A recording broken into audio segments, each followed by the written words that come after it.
What's up, everyone? We are back. This is episode 32 of the Minnesota Twins Out of the Park Baseball 24 playthrough. And we are here, and I think this is going to be the final episode of the series. Mostly because I think the core might be starting to come apart. I mean, it's sad, but Adrian Palencia has an opt out after the season. I assume he'll take it. And it'd be tough to re-sign him. Admittedly, I am going to keep playing this offline. So there's a chance I do an episode down the line, maybe like a couple of years from now and see how everything goes. Um, but this will be the last one that's kind of like a regular occurrence on YouTube, even though it's already been toned back with the Rocky save and everything. But um, yeah, so this is like the last run here. So we go 99-63, only a couple games behind the Tigers. We actually took 2 of 3 from Detroit in Detroit to end the year, and overall it was a pretty good season. Mike Wolf wound up turning it around after a bad start. Um, Another insane leading the league in walks allowed and strikeouts. That's the second time he's done that in his career. So happy to have him locked up long term. Hagen Smith had a really nice season. He was our most consistent starter. Um, Actually, even because Wolf had the bad first half, Hagen Smith was really good in the first half. Not as good in the second, but maybe take away that March start in April and May, he was elite. Um, then July and August he was good too. I guess he scuffled a little bit in June and maybe a little bit in September, but overall really consistent throughout the year. Unfortunately, if we are going to re-sign Palencia in the offseason, it'll probably be Smith on the way out. He just makes way too much money to be able to afford. But whatever. You probably won't see it in the offseason, but, the story will be told someday, most likely. So, Mike Carson is pretty rough. I don't know what happened this season for him. He was really good last year, and, his ratings are good, but, a really high BABIP, 387. So maybe just some bad luck there. I mean, we have a good defense, so that it wouldn't make sense that the defense is really to blame. Um, and our other starters, Danny Bruin, I guess he was a swingman type, but he was awesome. Um, this is his first full season up in the majors. Last year he was really bad. An ERA plus of 47. This year he went the opposite way and 157 ERA plus. And all the peripherals look good too, so really happy with him. An elite swingman for us. Um, Eric Watson suffered a couple injuries throughout the year. Kind of limited his impact, but overall, I mean, I think the 85 ERA plus doesn't tell the full story. I think he was pretty consistent for us. Maybe not the stud we think we were getting back in 2026 when we took him in the first round, but he still got the really high stamina. I think he could be a good pitcher for us, but the injuries have been a big issue for him. Amari Brazen, his first, I guess it wasn't his first full year, but he was up for a good chunk of the year. Kind of that swingman, long reliever, fill in spot starter. He was good. He had some really bad games down the stretch. Actually, most of these were in AAA, but he did have some bad games down the stretch. Yeah, September was really rough for him. August too. So, but overall, he was fine. I'm excited for his future on the team. Gismondi was good. Another good season after the miserable 2032. He's settled into a nice role in this team, and he's making a lot of money next year. Who knows if he's back? Jordy Martinez I brought in to hopefully upgrade from whoever that other guy was. It's been like 2 weeks since I recorded this, but I'm sure if you're watching this, you know who I'm talking about. Actually, Antonio Jimenez. There you go. Who wound up being pretty good for San Diego. That could be ballpark stuff too, but he's fine. Ivan Armstrong, another good if not great season, but not great season for us. Half a year last year he was really good, and brought him back. He was fine. A little bit of above league average.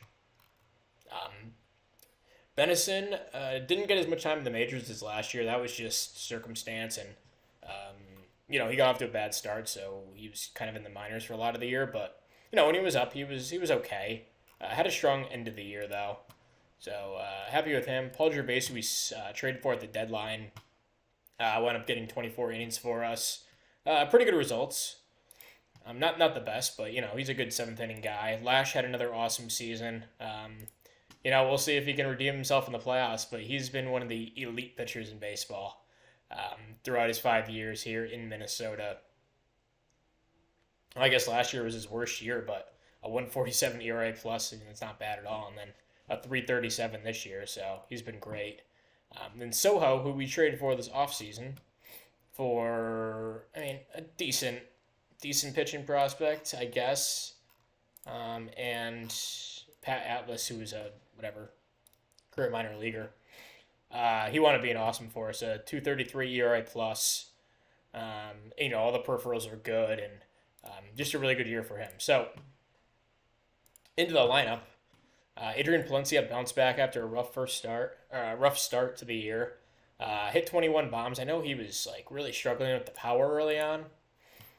Again, it's been a while since I recorded, but I do remember that. Yeah, he was struggling altogether through March through May, but did turn it on in June.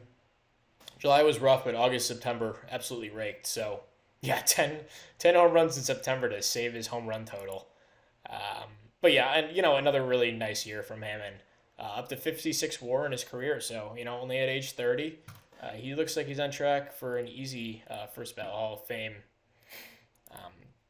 Brady Allen, huge acquisition. We brought him in halfway through last year. I think he got hurt, and then something went on there where he just wasn't as good. But this year, mostly healthy. He had one injury. He went out for 4 weeks with an ankle sprain. It sucked to have him out, but he wound up putting in an awesome season. 153 WRC plus, walking 13% of the time. Functioned as my leadoff hitter for a little bit. Was hitting third for a lot of the year. We kind of redid our lineup just a little bit, as you can see. But Julio Rodriguez, third in WAR. 1.7 with us, which is good. He was a good defender in center for us. But yeah, we really have been missing that since. I guess Cody Schreier was fine out there, but we've been missing the elite center fielder since Byron Buxton. So it's been quite a while. But he had an awesome second half with us. Crushing 16 home runs, 127 WRC plus. Really nice year for him. DeMartini, not quite his normal self this year. Only a 129 WRC plus, but he was good. He was playing a lot of second base. Well, not a lot, but he played 14 games at second base, which probably hurt his WAR total. But he should be able to handle second base better than he did, quite frankly. But another good, not his best year, but a good season. He played every game, which is huge for us. Harrison Sawden, another guy who played every game. DeMartini missed one game, but Sawden actually played every game. Awesome season, 129 WRC plus. 3 WAR is a DH. Played a little bit of second, but mostly DH. Awesome season for him. 25 years old. He's the future. Like a lot of these guys up here are older, and Sawden's our young gun coming in. Owen Pena split a lot of time between third and short this year. Good defensively at both spots. And, league average bat, which, we've gone through this. League average bat with good defense has so much value to fill out your roster. So really happy with him. Ben Hoffman, really nice season, 97 WRC plus. After a couple of, not great seasons. I don't think he'll ever repeat his first 2 years in the league, but, he came pretty close. A pretty good defensive catcher as well, saving a couple runs. Jack Ruckert, mostly at shortstop this year, I think. That's not true. He played quite a bit of left field. He'll be playing left field in the playoffs, played some right field, kind of wherever we needed a body. And, again, like an 88 WRC plus, not impressive, but he has defensive versatility, which is huge. Then, like Jim Reno wasn't really any good for us, whatever. Juan Ramirez, I guess, is worth mentioning. He played quite a bit. He was off to a red-hot start when he came up.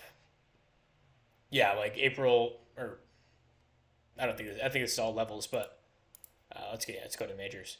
Yeah, like July, he was hitting really well, June until July, and then really fell off a cliff, and wasn't quite as good down the stretch, but he's on the playoff roster here. Steve Driver, he gives us good defense, and I just like Steve Driver. I don't know why. Metzemer only wound up playing 10 games in the majors, but he's actually my starting shortstop for this series.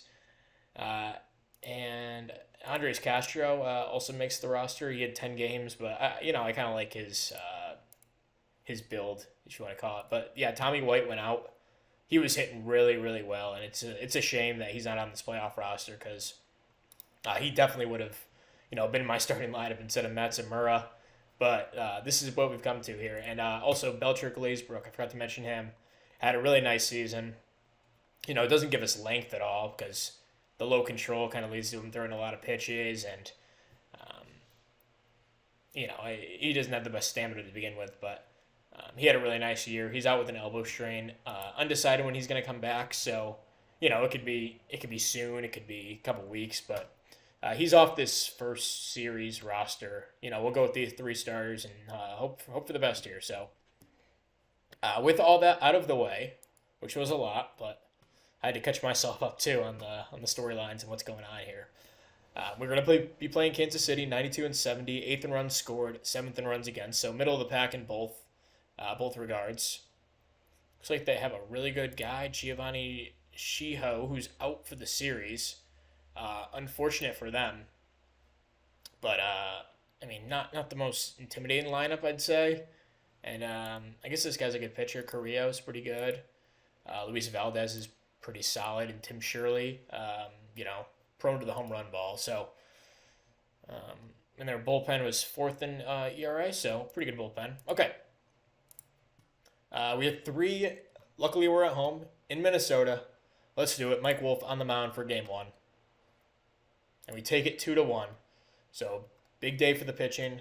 Sodden drives in a run. Looks like it was a 2-out RBI, and Hoffman had a 2-out RBI as well. Mike Wolf, 7 1/3, 1 run. John Lash to Soho to finish it out. Game 2, Hagen Smith on the mound against Kansas City. And we lose 5-1, so we'll go to an elimination game. We started out really hot in these at the beginning of the save, and not so much anymore. But, Smith strikes out 12 and 4 2/3, but gives up 5 hits. I assume a lot of them were home runs, and there was 3 home runs allowed. Could have just looked here, but then Bruin and Armstrong do a good job, but no offense, and 3 home runs will kill you. So big game here. Mike Carson on the mound to try to save our season here. And we win 5-2, so we advance out of the wild card round. I think we got eliminated last year in the wild card, I believe. But Mike Carson, a really nice start. Gervais to Soho to close it out. And we live to see another day, I guess. So, do I add Glazebrook to the roster? I think we could survive with a man down here. Brazen would kind of last-minute add, but I think I want to keep him. We're going to need 4 starters for this series. Do I want to go Bruin or Watson here? And Watson was hit or miss down the stretch. How was he at the end of the year? September and August were pretty good. Do I trust Danny? I love Danny Bruin in that swingman role. He was good though. He started quite a few games down the stretch, and he was still good. And he was good as a starter, too. No way he started 15 games. This is all levels. He was really good as a starter. So, you know what? I'm going to go with Danny Bruin here to start Game 4. And maybe, I don't know who gets the boot off the roster then. Did Benison pitch? He didn't. He had the worst season. I want to keep Brazen because I kind of like him. I'm going to actually take Benison off the roster here. And I'm going to add Glazebrook. I don't know if he'll be back. But, if he is, then that's great. If not, then whatever. We'll just put the man down, I guess. But, all right. We will play Detroit, who we beat 2 out of 3 to end the year in the regular season. And let's check out their team. So they're 1st in runs scored, 5th in runs against. Pretty scary offense here. Kigoroga, their star second baseman, David Carceres. God, when these names aren't like real people anymore, I just struggle to say them. Galindo, Acuna, that's an easy one, and Figures, probably Figures. I love this guy. He's a great player. Then they have Danny McClendon. Wow. Had a really nice season. Could win Cy Young potentially. 22 wins on the year. Gabe Miller is their 2. Barria is their 3. And Brady Singer, old friend of ours, is their 4 starter. Is he still on that same contract that... Oh, yeah, he met his vesting option, so... yeah, he hasn't been on our team in a while, but... All right, let's do it. Mike Wolf on the mound against, another Cy Young candidate, McClendon. I'm going to say McClendon. Okay, let's do it. In Detroit, Game 1, we win 7-6 in 13 innings. Not the pitcher's duel that we thought it would be, but plenty of DiMartini, Sawden all driving 2 runs, Pena drives in the other. Not the best start from Mike Wolf, only goes 4 innings, but the pen minus Martinez is able to do enough to give us the win. And Brazen looks like picked up the save, so that was a good call keeping him on. All right, so a huge Game 1 we take in Detroit. And we will go to Game 2. Hagen Smith will be on the mound, and we lose 10-5. He's really struggled. What the heck? Brady Allen just got hurt? Yeah, dude, too bad. Like, you're flying. Okay, so we lose 10-2. Yeah, Hagen Smith doesn't escape the first inning. Ouch. And then Brazen, Watson. Yeah, Brazen, yeah. I mean, the game was kind of over before it even started, unfortunately. Although we made it a 5-4 game and then, gave it right back thanks to Brazen. But, not the end of the world. We managed to take 1 out of 2 in Detroit as the underdogs here. So we'll go to Game 3. Mike Carson will take the ball against Detroit here. We lose 4-1. Okay. Just before I forget, we have Liebig. He's up for an extension. Does he want a ton of money? Yeah, wow. Why did the bench coaches? Man, they want to get paid like managers. That's crazy. I really like him, though, so you know what? Screw it.